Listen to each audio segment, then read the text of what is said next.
بسم اللہ الرحمن الرحیم۔ وفد بنی حنیفہ، یہ وفد 9 ہجری میں مدینہ آیا۔ اس میں مسیلمہ کذاب سمیت 17 آدمی تھے۔ مسیلمہ کا سلسلہ نسب یہ ہے: مسیلمہ بن ثمامہ بن کبیر بن حبیب بن حارث۔ یہ وفد ایک انصاری صحابی کے مکان پر اترا، پھر خدمت نبوی میں حاضر ہو کر حلقہ بگوش اسلام ہوا۔ البتہ مسیلمہ کذاب کے بارے میں روایت مختلف ہے۔ تمام روایت پر مجموعی نظر ڈالنے سے معلوم ہوتا ہے کہ اس نے اکڑ، تکبر اور امارت کی ہوش کا اظہار کیا اور وفد کے باقی ارکان کے ساتھ نبی صلی اللہ علیہ وسلم کی خدمت میں حاضر نہ ہوا۔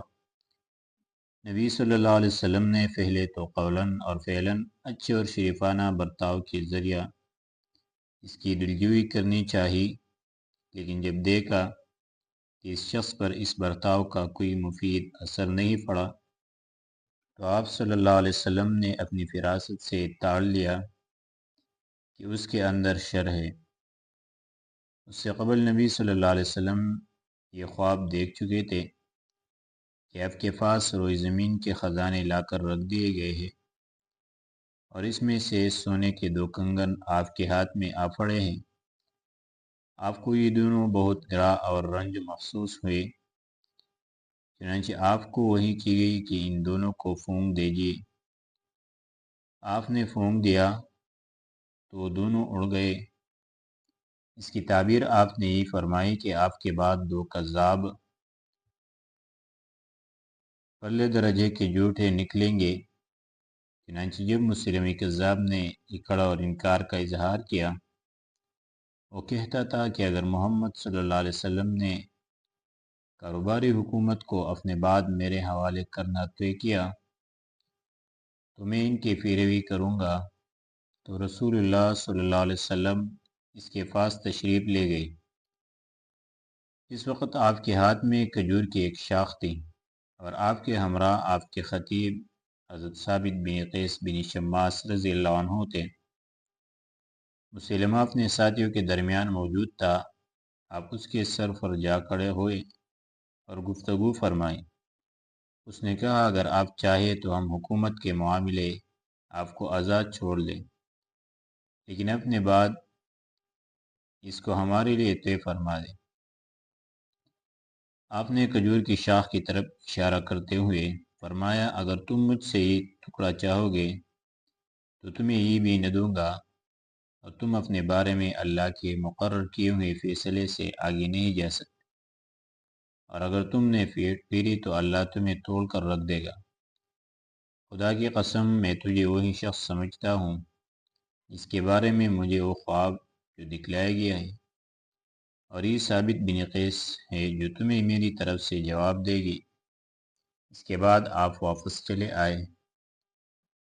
بالآخر وہی ہوا جس کا اندازہ رسول اللہ صلی اللہ علیہ وسلم نے اپنی فراست سے کر لیا تھا، یعنی مسیلمہ کذاب یمامہ واپس جا کر پہلے تو اپنے بارے میں غور کرتا رہا، پھر دعویٰ کیا کہ اسے رسول اللہ صلی اللہ علیہ وسلم کے ساتھ کاری نبوت میں شریک کر لیا گیا ہے۔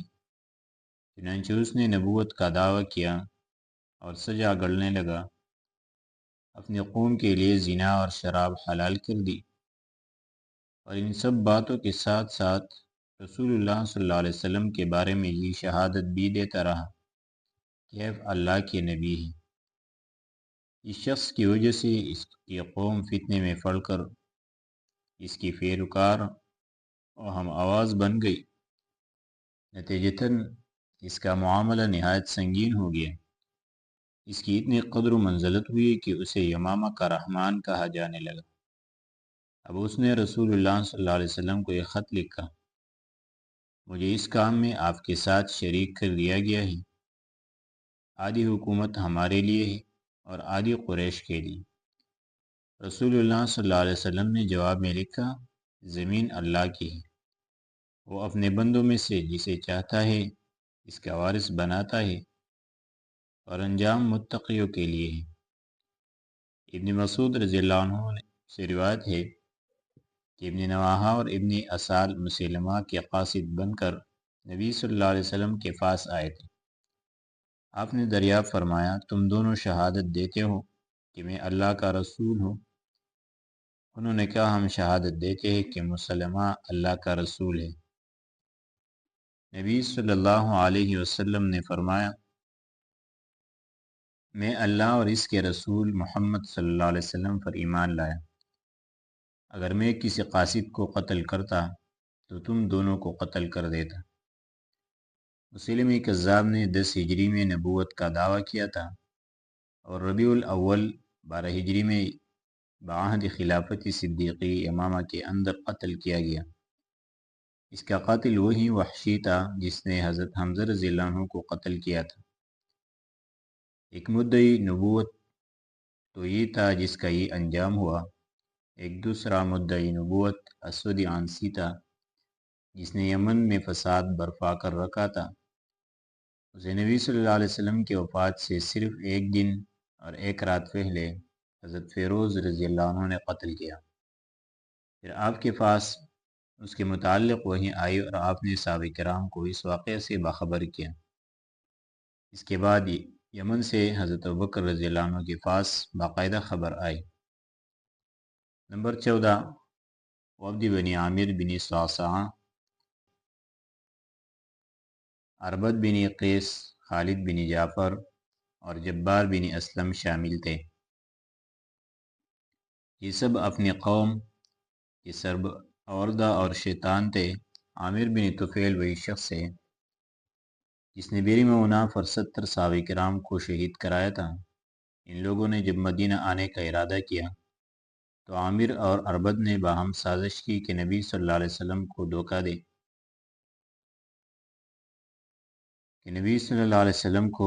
دھوکہ دے کر اچانک قتل کر دیں گے۔ چنانچہ جب یہ وفد مدینہ پہنچا تو عامر نے نبی صلی اللہ علیہ وسلم سے گفتگو شروع کی اور عربد گھوم کر آپ کے پیچھے پہنچا۔ بارشبر تلوار میان سے باہر نکالی، لیکن اس کے بعد اللہ نے اس کا ہاتھ روک لیا اور وہ تلوار بے نیام نہ کر سکا۔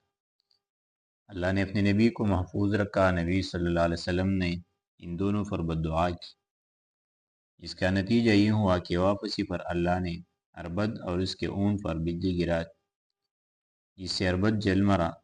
ادھر عامر ایک سلولیہ عورت کے ہاں اترا اور اسی دوران اس کی گردن میں گلٹی نکل آئی۔ اس کے بعد وہ یہ کہتا ہوا مر گیا کہ آہ، اونٹ کی گلٹی جیسے گلٹی اور ایک سلولیہ عورت کے گھر میں موت۔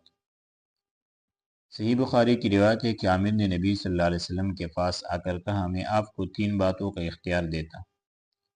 نمبر 1، آپ کے لیے وادی کے باشندے ہوں اور میرے لیے آبادی کی۔ نمبر 2، یا میں آپ کے بعد آپ کا خلیفہ ہوں۔ نمبر 3، ورنہ میں غطفان کو 1000 گھوڑے اور 1000 گھوڑیوں سمیت آپ پر چڑھا لاؤں۔